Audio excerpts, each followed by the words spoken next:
학생 수가 줄어서 학교가 문을 닫는다. 이 시골 농어촌의 일이라 생각하실 텐데요. 대도시인 대구도 예외가 아닙니다. 이 KBS 대구방송총국은 대도시 학령 인구 감소 현황과 그 대안을 모색하는 연속 뉴스를 마련했습니다. 첫 순서로 대구의 학령 인구 감소 실태를 김도훈 기자가 보도합니다. 졸업식 노래 이젠 안녕 하기로 했는데 오늘 같이 한번 연습해볼까? 네. 6학년 남학생 3명, 이른바 조야초 삼총사가 선생님과 함께 졸업식에서 선보일 노래와 공연 연습에 한창입니다. 6년을 함께한 형제 같은 우정, 그 마무리가 너무나 아쉽습니다. 계속 형제처럼 지냈는데 벌써 졸업이니까 좀 슬프고 섭섭하기도 하고 그래도 같은 중학교 가니까. 특히 이번 졸업식은 1984년 개교한 이 학교의 마지막 졸업식입니다. 한때 600명에 육박했던 전교생 수가 30여 명으로 줄어들면서 3월 새학기부터는 인근 초등학교의 분교로 전환됩니다. 저도 그렇고 우리 아이들도 그렇고 정말 행복했던 한 해를 보냈습니다. 조야초는 없어지지만 분교라는 또 새로운 희망을. 1998년 문을 연 이 중학교는 지난달 졸업식을 끝으로 아예 문을 닫았습니다. 이래 입학생이 677명이었는데 지난해 졸업생은 30명에 불과했습니다. 저출산, 학령 인구 감소라는 흐름은 대도시인 대구도 피해가지 못했습니다. 지난해 대구의 학생 수는 24만 2천여 명으로 10년 전보다 10만 명 넘게 줄었는데 10년 뒤면 여기서 3분의 2 수준으로 또 줄어듭니다. 시대 변화 속에 끊임없이 줄어든 학생들과 하나둘 등장하기 시작한 대도시 내 폐교들. 곧 수많은 학교가 사라질 미래가 어느샌가 우리 곁에 성큼 다가와 있습니다. KBS 뉴스 김도훈입니다. 네, 학령 인구 감소 현황과 그 대안을 모색하는 연속 뉴스입니다. 학령 인구 감소 여파로 교사 양성 체계에도 문제가 생기는 것 아니냐는 우려가 나오고 있습니다. 대구교대 박판우 총장은 오히려 지금이 교육에 대한 투자를 더 늘려서 위기를 기회로 바꿔야 하는 때라고 강조합니다. 김도훈 기자가 보도합니다. 얼마 전까지만 해도 최고 선망의 직업이었던 선생님. 그래서 졸업 후 교사가 될 수 있는 교육대, 사범대에 수험생이 몰렸고 입시 점수도 높았습니다. 하지만 학령 인구 감소에 따라 2020년 이전 한 해 세 자릿수였던 대구의 신규 초등교사 채용 인원은 올해 28명까지 줄어드는 등 상황이 반전됐습니다. 때문에 앞으로 우수한 인재들이 교대, 사범대에 지원하지 않아 교사의 질이 떨어질 것이라는 우려마저 나오는 상황. 하지만 대구교대 박판우 총장은 학급당 28명 이상인 과밀학급이 여전히 23%나 된다면서 전체 학생 수 감소만 보고 채용 축소 등 현재의 투자를 줄이는 것은 잘못이라고 지적합니다. 교육 환경이 나빠짐에 따라 가지고 교육하기 힘든 나라가 되면은 오히려 또 출산율이 떨어지는 그런 악순환이 반복되지 않을까. 또한 변화하는 시대 환경에 맞는 우수한 교원을 양성하기 위해 현재 4년제인 교대를 5, 6년제인 학석사 연계형으로 바꿔야 한다고 밝혔습니다. 교육대학 총장협의회에서는 지금 현재 교육대학 4년에다가 최소한 한 1년 정도 교육기간을 연장해서 교육 실습이라든지 AI 교육이라든지 이런 교육을 좀 더 강화해서 다수 학생을 전제로 한 현재 교육 체계를 소수의 학생을 위한 심층, 창의성 교육으로 전환하는 등 학령 인구 감소 위기를 기회로 삼아야 한다는 제안도 내놨습니다. KBS 뉴스 김도훈입니다. 지방 소멸을 막기 위해서 인구 정책의 기본 틀을 바꾸자는 생활인구기획보도 오늘 두 번째 시간입니다. 전북 인구가 급속하게 감소하는 주된 원인은 다른 시도로 전입해가는 사회적인 유출이고 또 그중에서도 청년 인구 유출 가장 심각한 문제입니다. 전북과 관계를 맺고 또 활력을 불어넣어줄 청년들을 어떻게 붙잡을 수 있을지요. 김종환 기자가 보도합니다. 인구 3만 명으로 충남에서 가장 적은 청양군입니다. 옛 도심 쇠락한 거리에 새로 지은 2층 건물이 눈에 띕니다. 1층에는 청년 창업 공간과 일자리 정보센터가 있고 2층에는 한 달에 13만 원씩 내는 청년 공유주택이 있습니다. 청년들이 안정적으로 지역에서 생활할 수 있게 주거, 창업, 구직 등을 한 곳에서 해결해주는 청년 복합공간입니다. 이 친구들이 최소한 지역에서 뭔가를 해보고 도전을 해보려면 1, 2년이라는 시간이 필요하거든요. 그래서 그 1, 2년이라는 시간을 함께 할 수 있는, 좀 준비할 수 있는 공간하고, 그 다음에 홍보나 이런 것들 관심이 좀 필요할 거라고 생각합니다. 공유 사무실에서 청년 기업가들이 일하고 있습니다. 상담과 교육, 자금과 공간 제공 등을 통해 청년 창업을 지원하는 곳입니다. 2해 동안 이곳에서 창업한 청년 기업은 15개. 다른 지역에 주소를 두고 살고 있었지만 김제에 잠시 머물던 중에 가능성을 찾아내고 일터를 아예 옮겨온 청년 기업가도 있습니다. 6개월 정도 이제 머무는 기간들이 있었는데 그때 여기 김제라는 곳에서도 사업할 수 있는 가능성이 매우 크다. 그리고 아직 사람들이 보지 못하고 있지만 여기 자체가 가지고 있는 콘텐츠에 대한 가능성? 작은 시장 골목에 젊은 감성의 음식점과 술집들이 모여 있습니다. 이 술집은 한 달 동안 군산에서 생활하며 청주를 빚는 프로그램에 참여했던 다른 지역 청년들이 아예 생활터전을 옮겨와 문을 열었습니다. 술에 관심 있는 청년들이 술 빚기를 체험하며 며칠씩, 몇 주일씩 머물고 이렇게 맺어진 관계를 생활터전 이전으로까지 확장하는 이 청년마을 사업은 전국적인 주목을 받고 있습니다. 예전처럼 대기업이라든지 큰 공장단지라든지 그런 시대는 사실 끝났다고 보고 있고, 오히려 이렇게 작은 가게에서 일어나는 크리에이티브한 일들이 지역을 바꾸고 우리가 앞으로 먹고 살아갈 수 있는 그런 미래를 만들어주는 일들이라고 믿고 있습니다. 어떻게든 청년들을 붙잡으려는 이런 노력들은 위기감과 맞닿아 있습니다. 최근 5년 동안 19살에서 34살까지의 청년 5만여 명이 전북에서 다른 시도로 순유출됐습니다. 5년 새 부안군 전체 인구보다 많은 청년들이 줄어든 겁니다. 2020년부터는 순유출된 청년들이 전북 전체 순유출 인구보다 더 많습니다. 주된 이유는 역시 일자리입니다. 지난 20년 동안 전북의 청년 고용률은 전국에서 가장 낮았습니다. 전국 평균은 물론 비수도권 평균 고용률에 비해서도 매우 낮습니다. 기업을 유치하고 창업을 지원하고 기존 일자리 질을 높이는 등 전방위적인 노력이 필요한데 청년들이 지역에 관심을 갖고 관계를 맺도록 하는 것에서부터 시작해야 합니다.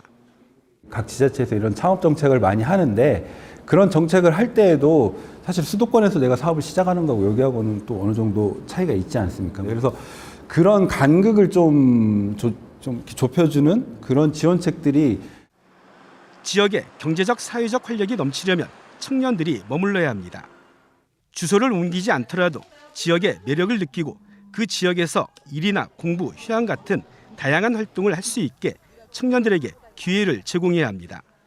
인구 감소 시대, 이동성이 특히 큰 청년들을 중심으로 생활 인구를 늘리려는 노력들이 주목받고 있습니다.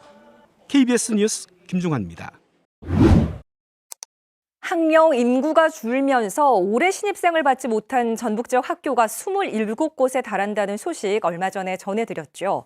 초등학교 2곳 가운데 한 곳은 전체 학생 수가 10명이 채 안 되는 것으로 조사가 됐습니다. 이종환 기자입니다. 김제의 한 초등학교. 올해 이 학교의 단일 학생 수는 5명. 신입생은 단 1명도 받지 못했습니다. 10km 남짓 떨어진 같은 면에 있는 또 다른 초등학교. 신입생 없이 전체 학생 수는 4명에 불과합니다. 두 학교의 학생 수를 모두 합쳐도 10명이 채 안 됩니다. 올해 신입생이 단 1명도 없는 전북 지역 초중학교는 모두 27곳. 전북 지역 초등학교 2곳 중 한 곳은 전체 학생 수가 10명이 채 안 되는 것으로 조사됐습니다. 신입생을 받지 못하는 이런 현상이 앞으로 5, 6년 동안 이어지면 초등학교 절반가량이 문을 닫을 수도 있다는 점에서 위기감이 커지고 있습니다. 전북교육청도 학생 수가 줄면 학교 소멸, 결국 마을 소멸로 이어질 수 있다는 점을 크게 우려하고 있습니다. 학생 수가 10명 미만인 소규모 학교를 대상으로 통폐합하겠다는 정책 방향에 고민이 따를 수밖에 없습니다. 가능한 한 작은 학교를 살리려고 합니다. 다만 한 학년에 한두 명밖에 안 되는 아주 작은 학교의 경우에는 생각을 달리합니다. 통합을 시켜야 합니다. 더 이상 방치해서는 안 됩니다. 저출산과 학력 인구 감소 등에 대한 근본적인 대책 없이 인위적인 통폐합만을 강조해온 전북교육청의 정책 추진에 변화가 불가피해 보입니다. KBS 뉴스 이종환입니다. KBS 전주방송총국은 지방 소멸을 주제로 연중 기획보도 마련했습니다. 180만 명 선이 무너진 전북 인구의 위기감이 크지만 기존 저출산 대책으로 지방 소멸 위기에 대응하기는 어려운 게 현실이죠. 근본적으로 새로운 대응 전략 필요합니다. 인구 감소 시대 지역에 활력을 불어넣어서 지속 가능한 지역을 만들겠다는 생활 인구가 주목받고 있습니다. 김종환 기자입니다. 2,100명 남짓한 주민 대부분이 농사를 짓고 있는 면입니다. 지난 2021년 이곳에서 태어난 아이는 한 명도 없는데 사망자는 41명입니다. 이렇게 10년 동안 520여 명이 줄었습니다. 5명 중 1명, 20%가 감소했습니다. 지난해 이곳 주민들의 평균 나이는 59.8세로 군산시에서 가장 높았습니다. 젊은 사람들이 없고 다 나이 드신 어르신들만 계시니까, 그리고 집에 가구가 한 분씩만 사셔요, 어르신들이. 그러면 돌아가시면 또 그 집은 또 빈집이 되고. 전북 243개 읍면동에서 태어난 아이가 한 명도 없었던 면이 2021년 1곳, 2020년 2곳, 2019년 6곳입니다. 전북에서 출생아보다 사망자가 더 많은 자연 감소가 시작된 건 2016년. 2021년에는 전주시에서도 태어난 아이보다 사망자가 더 많아 14개 시군 모두에서 자연 감소가 일어났습니다. 이 6년 동안 전북의 자연 감소 인구는 28,500여 명. 6년 동안 줄어든 전북 인구가 83,000명가량이니까 35%는 자연 감소, 65%는 사회적 유출로 인한 감소입니다. 우리나라 전체 인구도 2019년 정점을 찍은 뒤 3년 연속 감소하고 있습니다. 전체 인구가 감소하고 청년들은 수도권으로 몰리기 때문에 비수도권 지역에서 주민등록 인구를 늘리는 건 아주 어려운 일입니다. 인구 감소 시대, 달라진 생활 방식과 늘어난 이동성을 반영하고 지방소멸 위기에 대응할 수 있는 새로운 인구 개념이 필요해진 겁니다. 더 이상의 인구 증가가 없는 상황에서 인구 유입이 어렵다라고 하는 거고, 그렇다면 인구 증가를 하려고 하는 이유가 지역의 사회적 활력과 경제적 활력을 높이려고 하는 건데, 그럼 이 두 가지를 높일 수 있는 새로운 인구 개념이 없을까라고 고민을 하다가 올해부터 시행된 인구 감소 지역 지원 특별법에서는 주민등록 인구와 외국인 등록 인구, 체류 인구를 생활 인구로 규정해 놓았습니다. 체류 인구는 통근, 통학, 관광, 업무, 정기적 교류 등을 목적으로 지역을 방문해 체류하는 사람인데, 구체적인 기준을 시행령에 정해놓기 위해 현재 논의 중입니다. 인구는 공공서비스 자원을 나누고 여러 행정적, 재정적 결정을 할 때 중요한 지표로 사용합니다. 본격 시작된 인구 감소 시대에 적응하려면 지역에 활력을 불어넣어 지역이 지속 가능할 수 있도록 근본적으로 새로운 인구 정책을 준비해야 합니다. KBS 뉴스 김종환입니다. 울산에 1년 넘게 사람이 살지 않는 빈집이 1,700곳이 넘게 있습니다. 늘어나는 빈집 문제를 해결하기 위해서 지자체가 정비 사업을 벌이곤 있지만 이마저도 쉽지가 않습니다. 신건 기자가 취재했습니다. 울산 울주군에 있는 한 시골집. 철제로 된 문은 사가 없어졌고 집 내부에는 나무와 잡초가 사람 키만큼 자라 들어갈 수가 없습니다.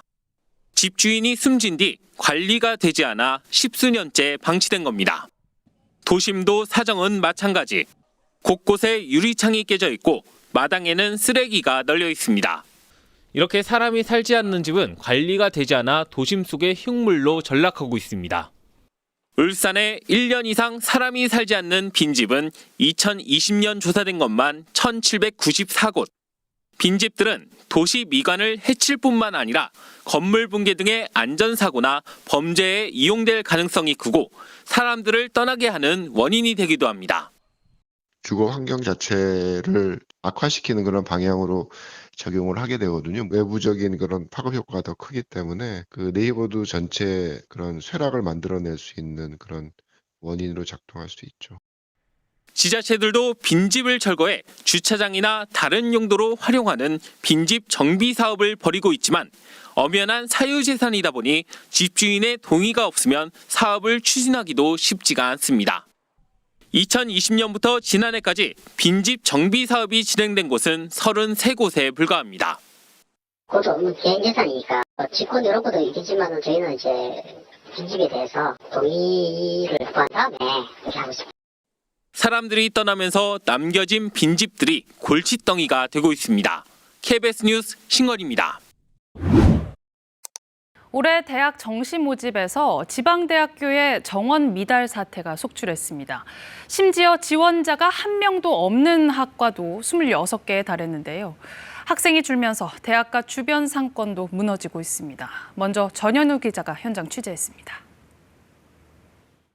전남의 한 사립대 신입생 정시 모집에서 경쟁률이 1대1을 넘은 건 15개 학과 중 2개과뿐입니다. 이 대학의 항공서비스과 등 3개 학과는 69명 모집에 지원자가 단 1명도 없었습니다. 300여 명 정시 모집에 200여 명만 지원했습니다. 수도권 쏠림 현상에 대학은 속수무책입니다. 신입생 충원도 좀 어렵지만 재학생들도 지금 많이 들어왔다가 빠져나가는 추세. 저희가 할 수 있는 대책은 사실은 한계가 있어요. 나중에 구조조정한다든가 그런 대한 대책이 있을 뿐이고. 신입생뿐 아니라 편입 등으로 재학생도 상당수 빠져나가 주변 상권도 비상입니다. 근데 안 말해도 안 왔어 이게. 지금 방학인데 이제 내일 어떻게 하겠어 이제 줄어든. 인근 원룸과도 사정은 마찬가지. 방이 19개 있지만 거주하는 한국 학생은 2명뿐인 곳도 있습니다. 우리가 지금 한 20년 역사 넘게 사람들이 많이 줄었지. 이런 사람들이 많고 학생은 별로 없어. 한국 학생은 2명밖에 없어. 올해 전국 208개 대학의 인터넷 정시 모집 결과 14개 대학 26개 학과에서 지원자가 전혀 없었습니다. 모두 지방대였습니다. 이번 수시 전형에서도 지방대학의 18.6%가 정원을 못 채웠습니다. 내년엔 상황이 더 심각합니다. 일반 대학과 전문대는 약 51만여 명을 모집할 계획인데 고교 3학년생은 약 40만 명, 이른바 N수생을 합해도 정원보다 수만 명이 적을 것으로 예상됩니다.